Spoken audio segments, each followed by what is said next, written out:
But that is interesting. It's like, what are the elements that make a film feel like that particular director? Because let's face it, even though Hitchcock he was the master of suspense, and so it seems like he only had one genre or whatever, but he definitely had a variety of films, as far as a ton of films, and yet there does seem to be this thread. Yeah. I mean, to me, he's probably the director whose movies I would recognize easier Yeah. than others. I mean, maybe with the exception visually of John Ford, Right. who's maybe his opposite, just Yeah. in my mind, because Ford is so expansive and Hitchcock makes me feel a lot of the time really uh, stifled, in his, because of the types of movies he made. But how many signatures didn't he leave in his movies? Those extreme close-ups that we did, the tracking shots, the themes, the wrong man accused of something. Right. All of that stuff is great. And then, of course, he had a gift for turning innocent things into these menaces, like he does at the end of Strangers on a Train with the merry-go-round, and all of these type of things that are just Hitchcock stamps. The Well, Hitchcock signature. And that is a good signature to bring up, is that whole concept of the wrongly accused man, which we saw, Henry Fonda is a wrongly accused man. Strangers on the Train is a wrongly accused man. Well, the 39 Steps, there's a wrongly accused man. Yeah. And, excuse me. Gosh, now I'm drawing a blank. I Confess, there's a kind of a wrongly accused man. It was just a theme in his thrillers, of course, North by Northwest.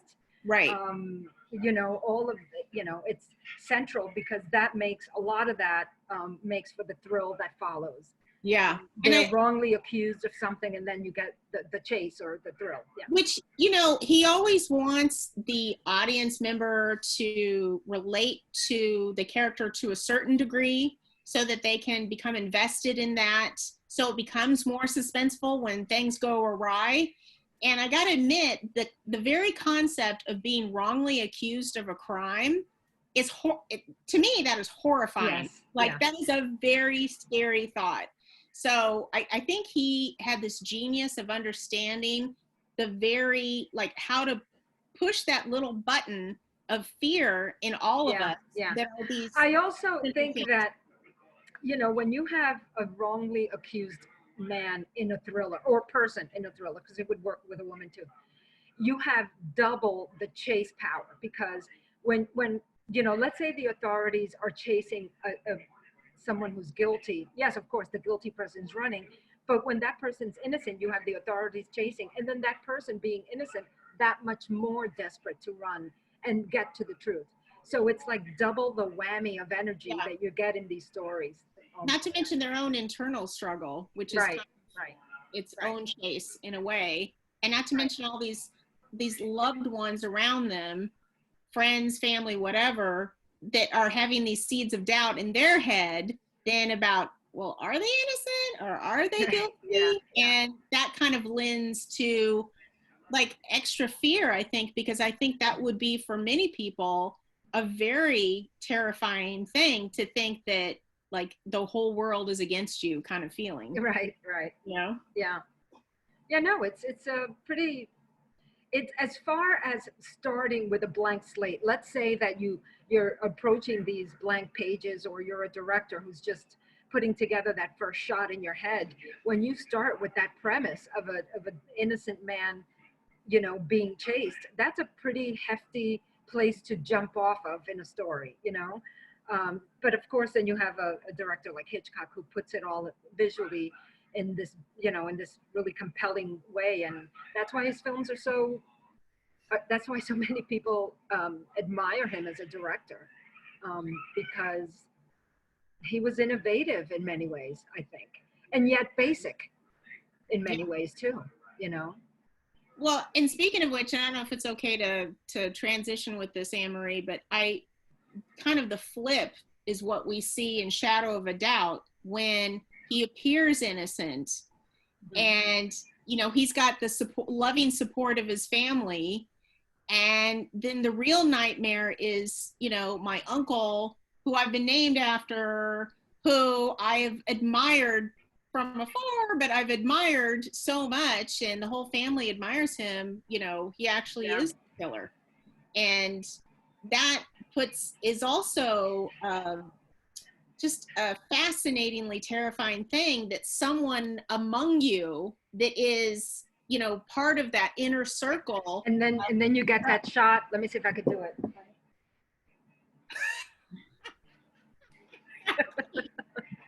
Exactly. Aurora nails it, because that is true.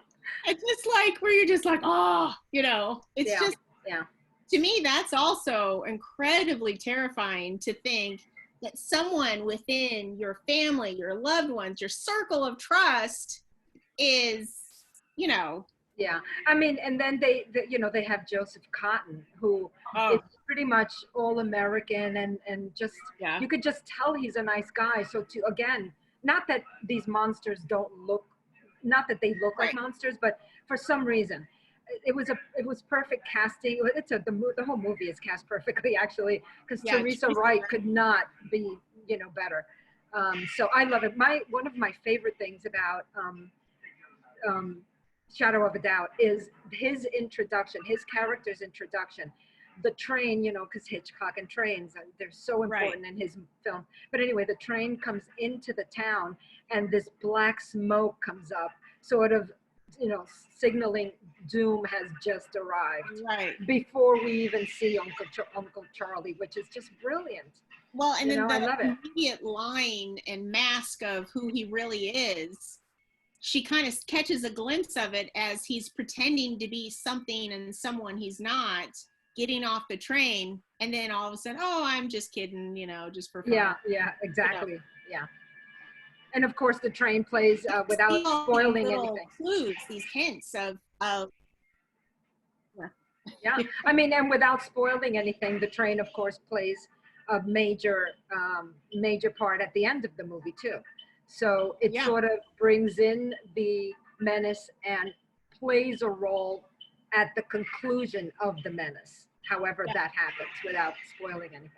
Right. So it's pretty, you know, remarkable cinema. I mean, it's just, I just can't, having watched these movies a lot of times, and I would assume this happens with a lot of Hitchcock fans who watch the movies over and over, and you enjoy them just like if it was the first time, while at the same time noticing something new from the last time you watched it. You can't help or I can't help but think about how he had the audience in mind. I don't know that there was another director. Maybe there, again, I'm no expert on directors, but I don't know that there was another big director who directed his movies, or her movies for that matter, with the audience so present. To me, it seems Hitchcock had the audience in mind with every single shot. I agree. You know, that's how I feel anyway. Yeah. What comes to mind. It definitely helps build suspense when you get that investment from the audience member to either relate a little bit to the characters, start to kind of trust them to a certain degree, and then also just, you know, they feel like they kind of at least somehow know that character. And so by the time things start getting slippery, it allows for better suspense, because you're just like, you know, you're in for the ride at that point. Right. Yeah. So, I agree. Yeah, it's pretty fun.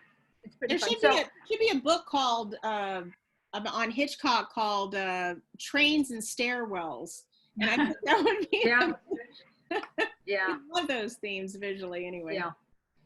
So Annmarie, tell me what your problem is with the birds. Well, there goes everyone who follows classic movie. I was going to unfollow. No. Everybody doesn't have to like every movie. Okay. I don't have a problem with it. By the way, this is water. I don't have a problem with it. It's just that I don't. It doesn't scare me. Do it for you, yeah. To it, I'm like, yeah, all right. Yeah. So help me out here. I mean, I know it's iconic. I know the birds on that. What are they, monkey bars? I know the birds. Well, I mean, right. I mean, if you dissect the movie, I think even non-fans of it like you would recognize that those are scenes that are for the record books. The thrill, how do you call, that suspense, let's say, of Melanie sitting outside that school, and again, the innocence of those children singing and being happy. She's relaxing, sitting there, having a cigarette, and every time they turn, it's one more bird, one more bird. Of course, by that point, we have the history of what's been happening at Bodega Bay.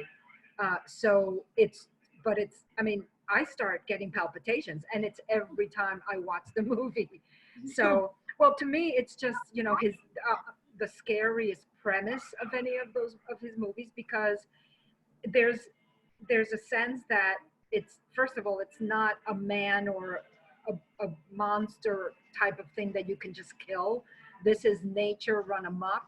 Yeah. You don't really know why it's happening, although Melanie, the people in the town blame her, but you don't really know why it's happening. And then, of course, the way the movie ends, without spoiling it, we don't get a final, we don't, right.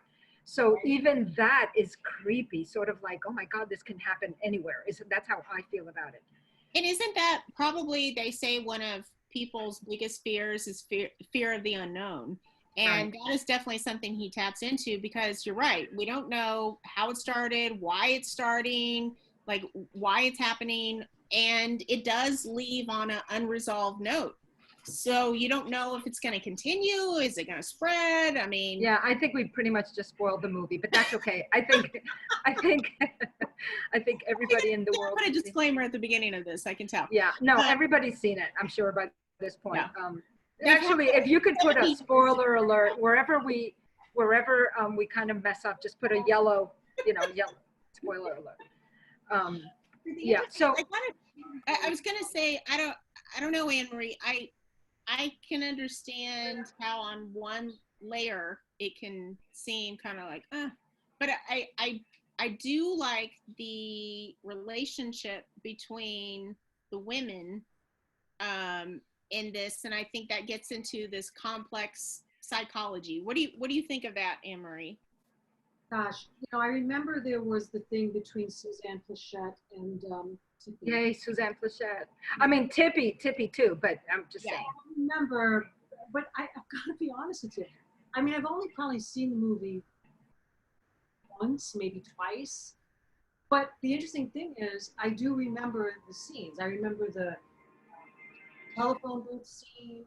I remember when they go in the bedroom. I remember Suzanne Pleshette, the mailbox. So it's really interesting. I've seen the movie maybe once or twice at most, and I can't remember the last time I saw it, but those scenes stick out to me. I remember there was, I guess, old boyfriend, I can't remember, but the rivalry between the two women or something. Suzanne Pleshette. Well, it's like Suzanne Pleshette gave it a first shot and it didn't work. But I don't remember the film enough to, again, sorry, but I do remember all those scenes, so that must mean something, right? Well, yeah. No, absolutely.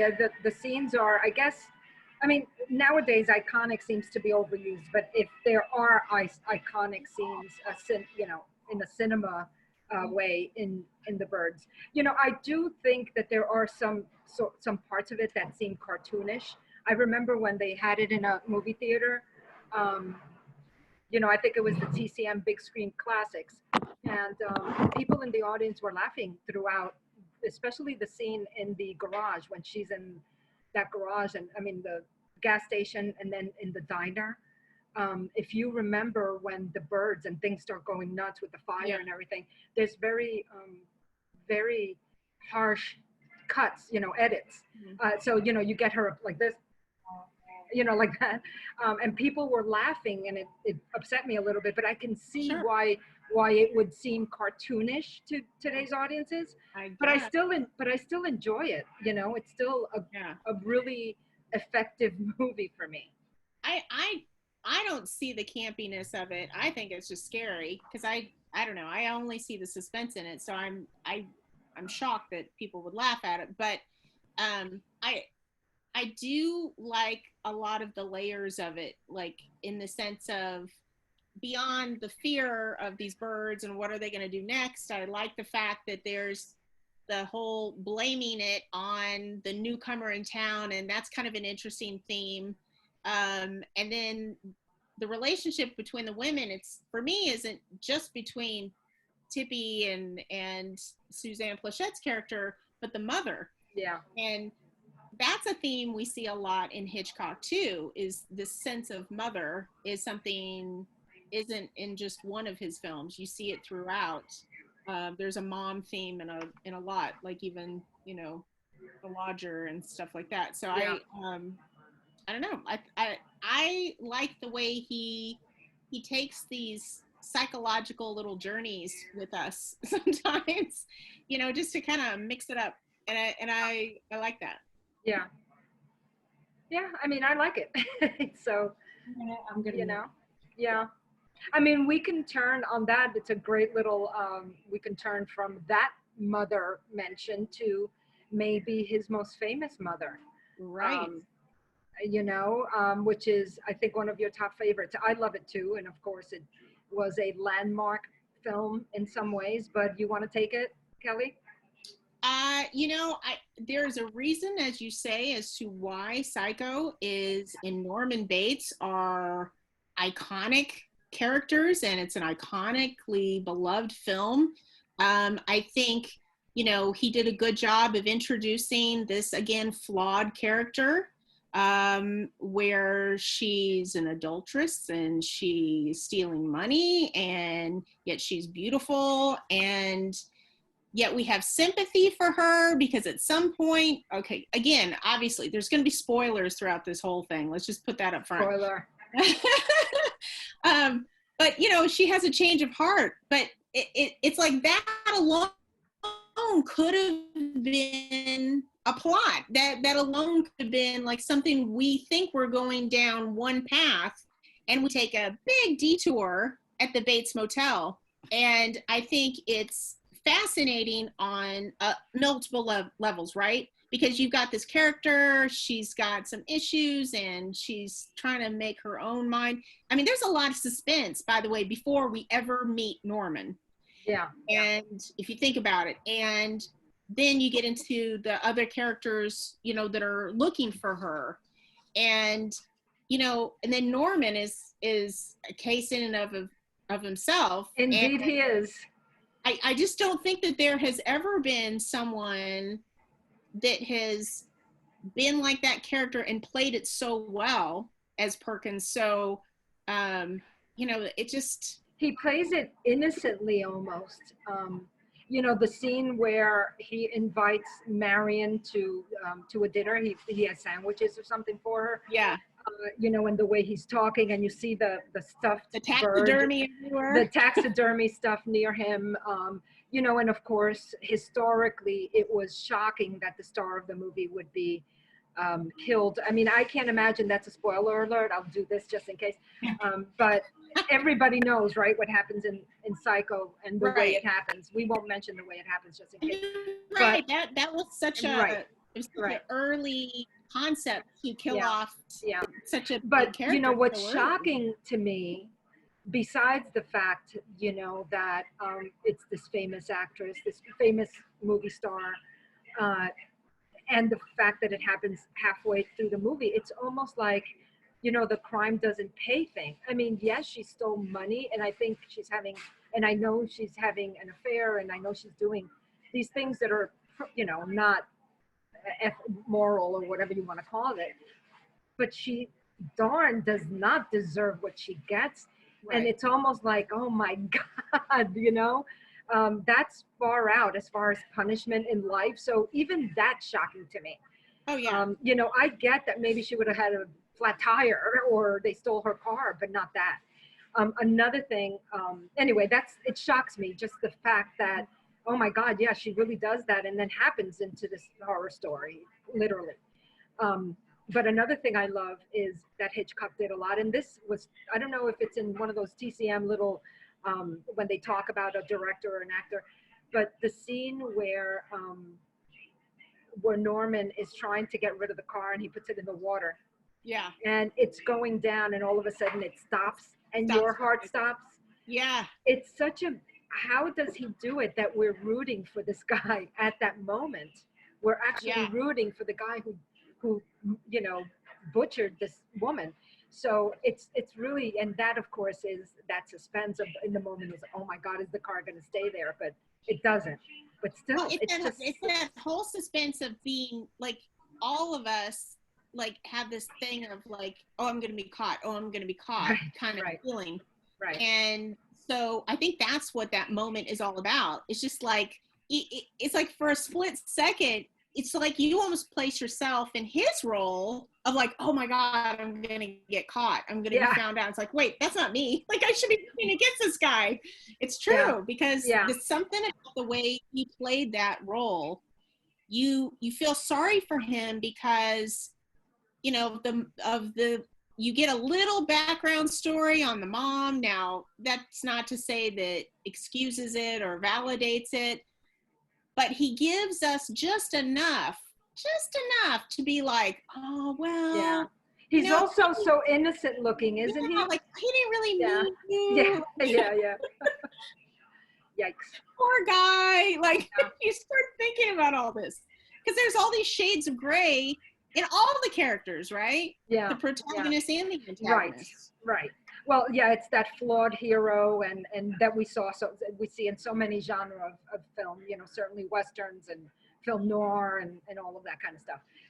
But anyway, it's a fascinating film, I think. And, it's been discussed by expert after expert and fan after fan. So it's no surprise that we're fascinated by it too. I think we could probably have one of these for hours on any Hitchcock film, right? To really go into it and watch it again together and discuss it after the fact about every single, shot that he does that stays with you because he was really a talent. He really was a talent. And cinema photography cannot be undersold on that because the black and white choice I think was perfect, and it's beautifully shot to say about something such a horror show, but it is. Yeah. Don't you agree, Annmarie? I mean, I think some of the shots, I always remember the shots of Bates Motel and then the house in the background. Gosh, it's iconic. I still remember when we went to the Wax Museum in LA. Were you there? Yes. Yeah.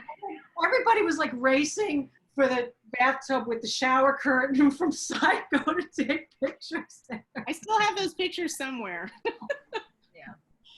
Yeah. I mean, again, there's some beautiful shots there. Very eerie, very, but yeah, I mean, iconic. Again, Psycho, not one that I would watch over and over again. You have seen it though, I hope, right? And once is enough for me. It can't be that scary. Come on. Well, the famous scene, the most famous scene in the movie that's been dissected. I mean, I forgot how many shots it took to film, how many edits, and by the way, I'm pretty sure that's the first time a toilet appeared in a movie. Oh, that's interesting. Did either one of you hear that? I'm pretty sure. Anyway. Yes. Because the censors wouldn't allow a toilet to be in a movie. When I think about that, though, he shot that brilliantly because, I mean, it was so scary. But it was not... Yeah, that scares me too. I mean, I watch it, but it scares me too. Yeah. But it's not really graphic, kind of. I mean, it is, but it is. You know what I mean? It's scary. Well, how often can we say that about classic movies, regardless of era, whether it's the silence, 30s, 40s, whatever, where, when they leave a lot more to the imagination, many times it becomes scarier. A popular example, more recent times, is Jaws, right? Because they never show the actual shark until the very end. But by that point, you're terrified of the water. Anyway, and I don't know how to swim, so for me, that's as scary as it gets. Yes. You see every nook and cranny. Your imagination can be terrifying. Exactly. Which is why I think Hitch was the master of suspense, is because he knew that the scariest stuff is right here. Like the psychological thrill is more terrifying than seeing something. You know, it's what we see in our mind. I'm going to go off Hitchcock for 1 minute, but I'll still never forget. Like, not, you know what I'm going to say, we're at 9 a.m. in the morning at TCM Film Festival, Night of the Hunter. I still am scared, okay? I made you see that, but you know, again, we could do one of these. I don't know if anybody who tunes into this enjoys what we do, and if just, you know, fans talking, but we can have that's another movie we can talk about for hours. Fascinating, gorgeous, one of the most beautiful, visually stunning films I've ever seen. And that's one of my greatest TCM festival moments, is getting you to get up early to watch that. Yeah. Oh my gosh, yeah, that was something. Never forget. Yeah. So. Oh boy. Wow. Okay. All right. So I think anyway. Yeah.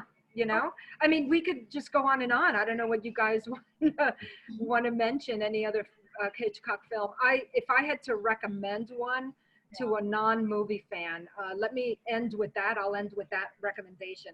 I'm looking at the, you know, I would probably go with Shadow of a Doubt, because I think it's the more traditional story, you know, of the Hitchcock movies. And I think it has something for the Hitchcock fans, certainly, but for the rest of the world's movie fans.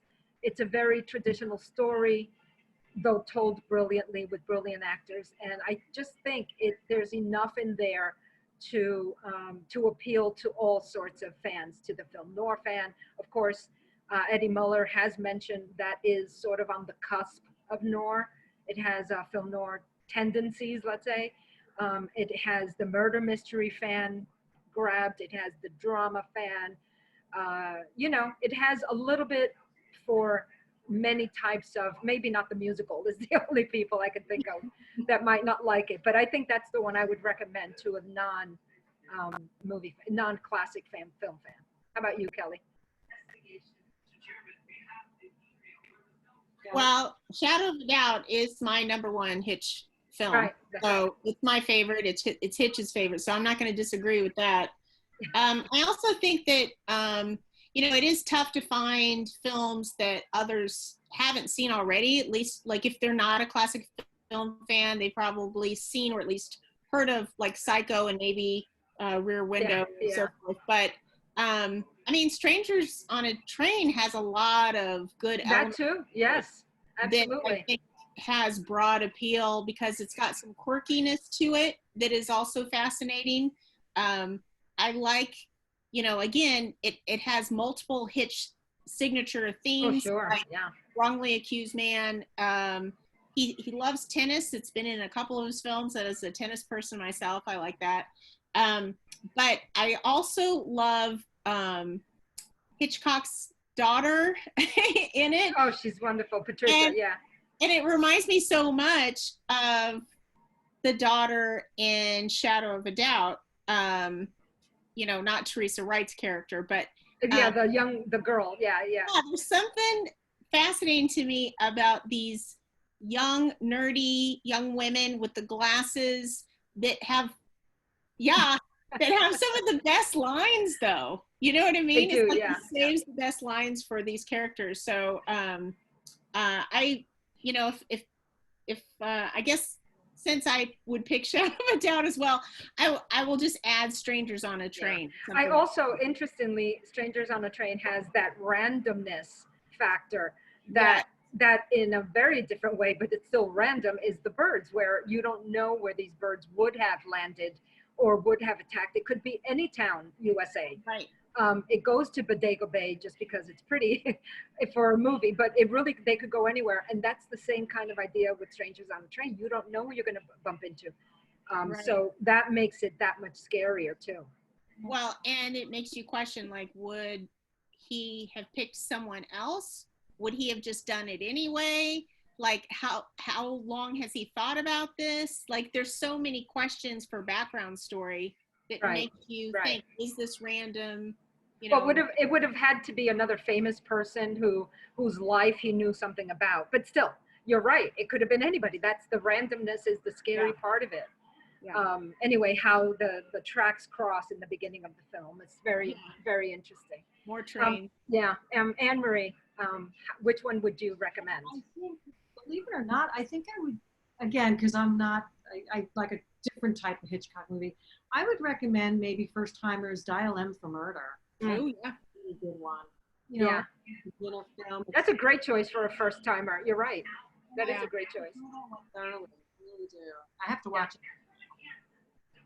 And no, that one's a lot of fun, and you know, it has oh my gosh, Williams, what's his name, the one that plays the inspector. There's a lot of Columbo to him, which there's a lot of him in Columbo, I should say. He even says one more thing at some point. Anyway, it adds to the fun of that one. It's thoroughly enjoyable. It's suspenseful. It is. Colorful, you know. Yeah. I really enjoy that. Well, and gorgeous Grace Kelly. I mean, she was stunning. Just stunning. Yeah. And the horrible Ray Milland. He just, what a low life he is in that. But anyway, I'm done. This was fun. This was a lot of fun, guys. Thank you so much. So I guess we'll have to figure out what our next talk will be about. But I'm looking forward to it. And thanks, everybody, for joining us for our Classic Movie Chat. Okay, Classic Movie Chat. Again, Annmarie from Classic Movie Hub, Aurora, Citizen Screen, Kellee, Iris Jayhawk 66. And we'll see you next time. Bye.